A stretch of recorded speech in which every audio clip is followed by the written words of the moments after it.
ಅಂದ್ಕೊಂಡಂತೆ ನಡೆದಿದ್ದರೆ ಆ ಲೇಔಟ್ಗಳಲ್ಲಿ ಸುಂದರ ಉದ್ಯಾನವನಗಳು ನಿರ್ಮಾಣವಾಗಬೇಕಾಗಿತ್ತು. ಆದರೆ ಅಲ್ಲಿ ನಡೆದಿದ್ದೇ ಬೇರೆ. ಹಣದ ಆಸೆಗಾಗಿ ಪುರಸಭೆ ಸದಸ್ಯರು ಹಾಗೂ ಕೆಲವು ಅಧಿಕಾರಿಗಳು ಸೇರಿಕೊಂಡು ಉದ್ಯಾನವನದ ಜಾಗವನ್ನು ಫ್ಲ್ಯಾಟ್ಗಳಾಗಿ ಪರಿವರ್ತಿಸಿ ಮಾರಿಕೊಂಡಿದ್ದಾರೆ. ಹಾಗಾದರೆ ಏನಿದು ಪಾರ್ಕ್ ಪುರಾಣ? ನೋಡಿ ಈ ರಿಪೋರ್ಟ್. ಇದು ಕೊಪ್ಪಳ ಜಿಲ್ಲೆಯ ಕುಷ್ಟಗಿ ಪುರಸಭೆ.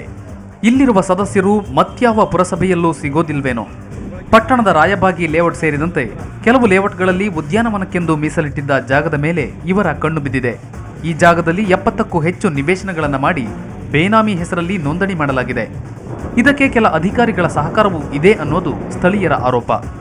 ಕಾನೂನು ಬಾಹಿರವಾಗಿ ಪುರಸಭೆ ಸಿಬ್ಬಂದಿ ಮತ್ತು ಆಡಳಿತ ವರ್ಗ ಶಾಮೀಲಾಗಿ ಒಂದೊಂದು ಉದ್ಯಾನವನದಲ್ಲಿ 6ರಿಂದ 15 ಸೈಟ್ಗಳನ್ನು ಅಕ್ರಮವಾಗಿ ಮಾಡಿಕೊಂಡು ಇವತ್ತು ಆ ನಿವೇಶನಗಳನ್ನು ಬೇರೆಯವರಿಗೆ ಮಾರಾಟ ಮಾಡ್ತಿದ್ದಾರೆ. ಅದನ್ನು ತಡೆಗಟ್ಟಬೇಕಂತ ಈಗಾಗಲೇ ಜಿಲ್ಲಾಡಳಿತಕ್ಕೆ ಮನವಿ ಮಾಡಿದ್ದೇವೆ.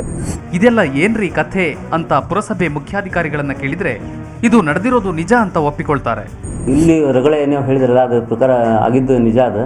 ಮತ್ತು ಕೆಲವೊಂದು ಬಡಾವಣೆಗಳನ್ನು ಉದ್ಯಾನವನದಲ್ಲೇ ಇದನ್ನು ಪ್ಲಾಟ್ಗಳನ್ನು ಮಾಡಿ ಮಾರಾಟ ಮಾಡಿದ್ದು ಅದನ್ನು ಮೇಲಾಧಿಕಾರಿಗಳನ್ನ ವರದಿ ಸಲ್ಲಿಸಿ ಅದಕ್ಕೆ ಕ್ರಮ ಯಾವ ರೀತಿ ಕ್ರಮ ತಗೋಬೇಕು ಅಂತ ಅನ್ನೋದನ್ನು ತಿಳ್ಕೊಂಡು ಅದನ್ನು ಮುಂದಿನ ಕ್ರಮನ ತಗೋತೀವಿ.